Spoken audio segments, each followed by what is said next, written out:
감사합니다. 사랑합니다. 오늘도 당신 덕분에 행복합니다. 안녕하세요. 반갑습니다. 김유라입니다. 오늘은 김승호 회장님의 돈의 속성 마지막 영상입니다.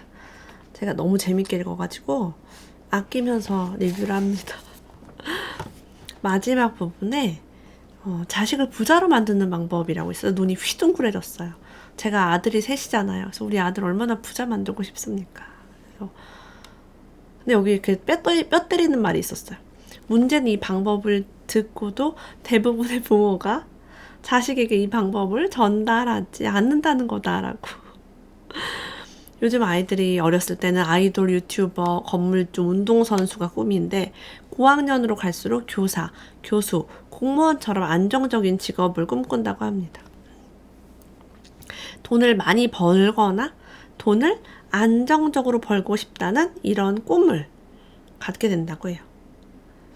근데 진짜 근사한 직업으로 돈 많이 벌려면 고집이 좀 있어야 되고 대항하고 저항하고 아니요 싫어요 할 수 있는 자녀들은 적합한 이런 직업이 있대요. 바로 기업가라고 합니다. 그래서 기업가 되는 법을 가르치려면 어릴 때부터 증권통장을 만들어 주라라고 얘기해요. 중학생 정도면 아주 좋고요. 대학생도 괜찮다라고 합니다. 자녀들이 사용하는 브랜드 중에 그들 사이에서 인기 있는 제품이나 서비스가 제공되는 곳이 있대요. 자녀와 토론을 통해 그런 종목들을 산다. 이 기회를 통해 자녀에게 증권 브랜드, 회사 가치, 배당 같은 경제 용어를 가르친다. 주가가 오르내리거나 서로 시황을 놓고 분석도 해본대요. 그래서 제 지인이 초등학교 5학년부터 이렇게 증권 투자를 한 분이 있는데 아이가 투자를 굉장히 잘한다고 수익률이 높다고 제가 들었거든요. 워런 버핏보다 더 부자 될 거다라고 얘기를 하신 기억이 있습니다. 진짜 부모와 자녀의 사이가 좋다면 저는 이런 대화가 가능할 것 같아요. 돈이 막 많아서가 아니라 조금을 주고 뭐 세뱃돈을 주더라도 그런 걸 굴릴 수 있는 대화를 할 수 있겠죠. 다른 아이들은요, 애플 전화기를 기다릴 때 내 아이와는 애플 회사의 배당 정책을 얘기하거나 자사주 매입 동향, 신제품 판매 예상액. 멋지다. 완전 글로벌하네요. 이 자녀는 정치, 경제, 사회의 모든 이면을 바라볼 수 있는 것이다. 놀이도 판돈이 걸려야 흥미가 생기듯 자녀에게 증권 계좌가 있어야 모든 것이 보인다라고 합니다. 멋져요. 저도 아이들에게 주식을 제가 사준 게 조금 있긴 한데요. 지가 안 사서 그런가 큰 관심이 없더라고요. 자기가 살 수 있도록 선택하게 하는 것들도 되게 필요한 것 같아요. 많은 사람들이 만약 삼성전자 주식을 지금까지 갖고 있었다면 떼부자가 됐을 텐데 라고 많이 얘기합니다. 75년도에 상장 직후였을 때 얘기를 하고 있어요. 저 태어나기도 전이네요. 당시 음마 아파트가 분양대금 치를 돈이 2,400만 원이었대요. 그 돈으로 삼성전자를 샀다면 지금 192억 9,730만 원이라고 합니다. 자, 여기서 배당액 재투자는 포함하지 않았대요. 배당액은 다 썼다고 가정하고도 192억 원. 현재 음마 아파트 시세가 20억 원 정도 되니까 10배 이상의 차이가 납니다. 네. 하지만 억울해할 필요는 없다. 1975년도에 삼성전자 주식을 가지고 아직도 팔지 않은 사람은 이건희 회장과 그 가족을 제외하면 단 한 명도 없을 것이다.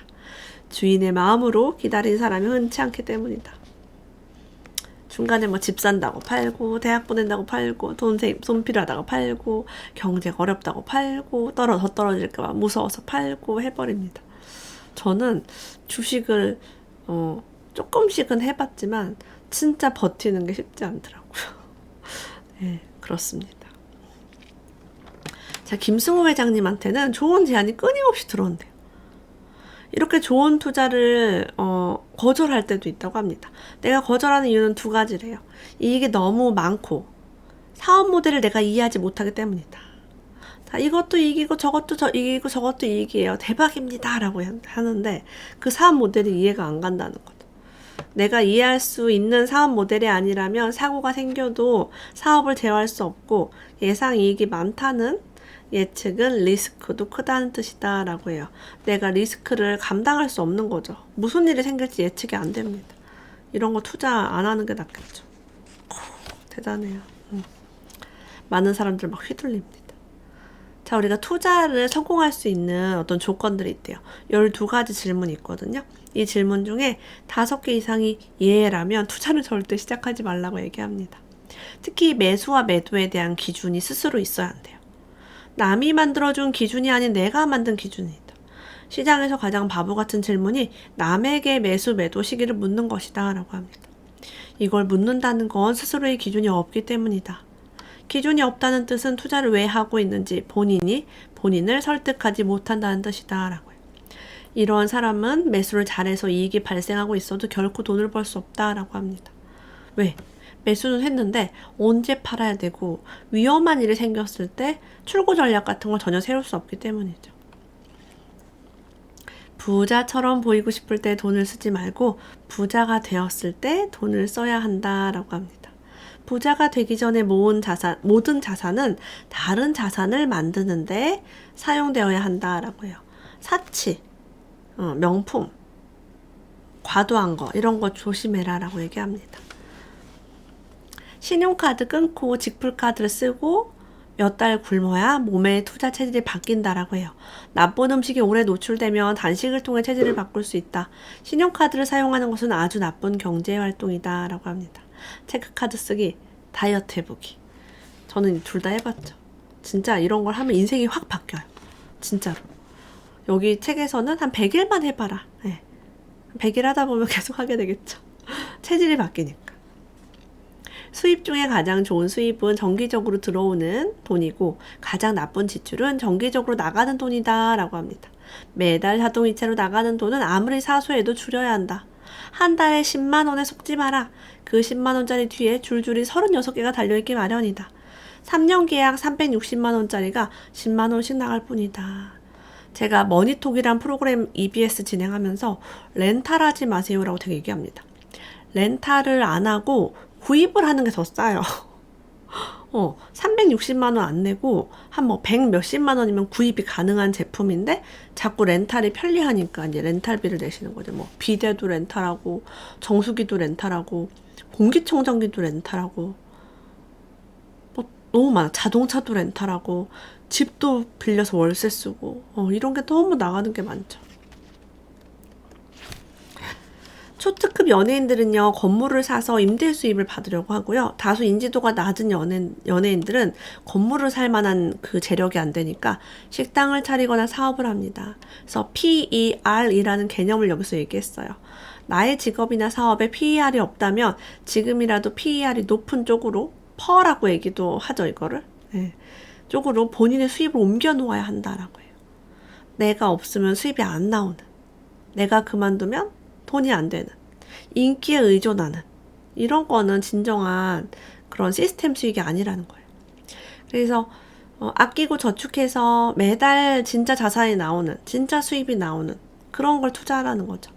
몇 년을 모아 오피스텔을 하나 사고 매달 50만 원에 임대를 받게 된다면 그 50만 원은 온전한 퍼이자 진짜 살아있는 자기 수입이라고 합니다.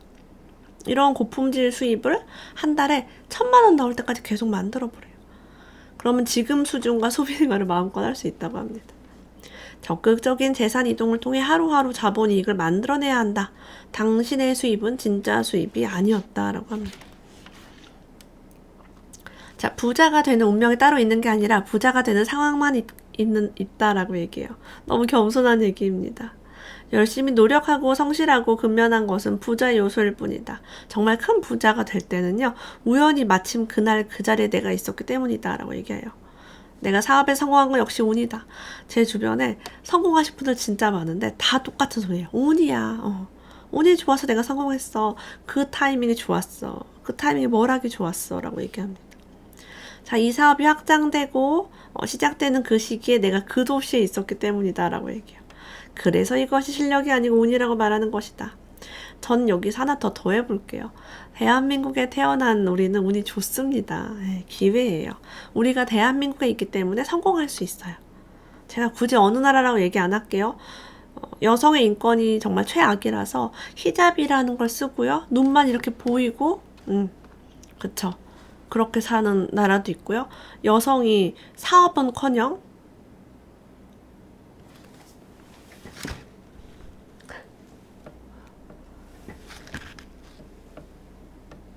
죄송합니다.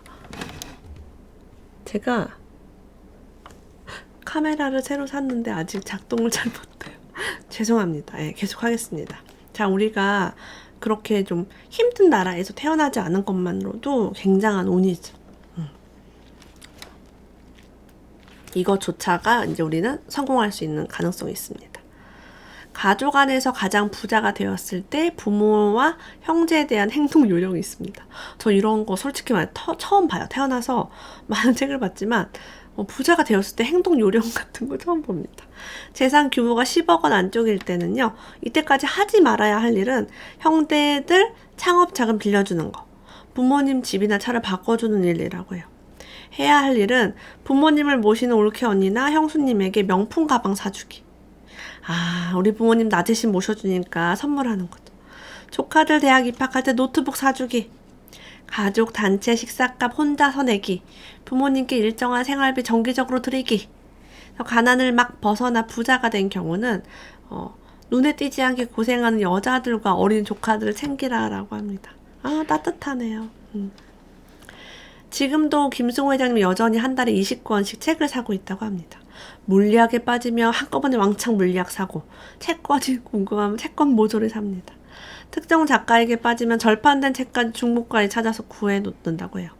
책을 상당히 빨리 읽는 편이고 300페이지 내외의 책은 2-3시간이면 읽는데요. 필요하면 밑줄도 긋고 어떤 문장이나 단어를 읽고 나의 의견이 떠오르면 여백에 적어 놓는데요. 책의 내용과 다른 생각이 떠올라도 그냥 적어 놓는데요. 제목과 달리 내용이 부실하거나 마음에 들지 않으면 끝까지 읽지 않는다고 합니다. 작가와 책 제목을 잘 외우지 못해서 읽은 책을 또 사는 경우도 많대요. 저랑 너무 비슷해요. 저도 또 사고 막 이러거든요. 이거 옛날에 읽었던 책이네 막 이러고. 알라딘에 가면 요즘 말해줘요. 이거 예전에 구입하신 책인데요. 우리 김승호 회장님 책을 이렇게 많이 읽는다고 합니다. 네. 열심히 책 읽고 공부합시다. 강남에 마음에 드는 건물을 살 때 이야기예요. 제가 별표를 막 쳤어요. 저도 이제 강남에 건물을 사는 비전이 있기 때문에 나는 부동산을 구입을 했는데 그분한테 물어봤대요. 부동산 구입하신 안목을 하나 알려주세요 라고 했더니 나는 지하철 입구에서 나오면 바로 보이는 건물만 삽니다 라고 했대. 오늘 임대나 매물 안내를 붙이면 오늘 연락 오는 곳 말입니다. 아들 놈만 아니면 평생 안 팔았을 겁니다. 김 선생도 오늘 연락받고 계약하러 오신 거 아닙니까? 라고 했대요. 그래서 그 사람의 기준이 나의 부동산 매입 기준이 됐대요. 지하철에서 바로 보이는 새가 공실에 없는 그런 걸 얘기하는 거죠. 사업가는요. 사치의 경계를 넘지 않은 옷차림, 깨끗한 자동차, 잘 정리된 집 이런 것들이 신용을 높여준다고 합니다. 고운 언어, 단정한 태도, 정갈한 음식을 취하면 성품도 올라간대요. 부자의 품격이 나타나는 지점이다라고 합니다. 쿼터 법칙이라는 걸 만들었어요. 가장 안전하게 즐길 수 있는 부자의 길이래요. 수입의 25%만 버는 것처럼 생각하고 쓰고 사는 거예요. 4천만 원을 번다면 1,000만 원 버는 사람처럼 살고 1억을 번다면 2,500만 원처럼 살면 부자가 안 될 수가 없겠죠. 네, 수익이 좀 줄더라도 계속 그걸 유지를 할 수 있게 되고 대단합니다. 네. 돈을 모으는 4가지 습관에서는 이런 이야기를 했습니다. 자존감이 없는 사람은요. 쾌락에 주로 돈을 쓰고 있지만 자기를 진정 사랑하고 존중하게 되면은 그렇지 않다는 거죠. 그래서 4가지 습관을 한번 가져보래요. 일상 습관. 첫 번째는 일어나자마자 기지개를 켜라 라고 합니다. 우리 애기들이나 동물들도 다 기지개를 켜잖아요. 당연한 행위래요. 두 번째, 자고 일어난 이부자리를 잘 정리한다. 전 정리를 잘 안 하는 편인데 이걸 보고 앞으로 열심히 해야겠다라고 마음먹게 되었습니다. 셋째, 아침 공복에 물 한 잔 마셔라. 1잔 이상 마실 수 있으면 더 좋다. 네 번째, 일정한 시간에 자고 일정한 시간에 일어나라. 일정한 시간에 일어나는 것만큼은 양보하지 말래요. 늦게 잘 수는 있지만 일어나는 거 중요하다. 해가 뜨기 전에 일어나고 해를 맞이하며 위에 설명한 지침을 매일 실천하길 바란다 라고 이야기를 해주었습니다. 제가 김승호 회장님 책 다른 것도 다 읽어봤지만 이 책은 진짜 너무 좋은 거예요. 너무 좋고 뭔가 더 솔직하고 굉장히 에너지가 있다. 그런 게 느껴졌어요. 오늘 스노우폭스 김승호 회장님의 돈의 속성 함께 읽어봤습니다. 오늘도 함께 해주셔서 감사합니다. 다음에 또 만나요.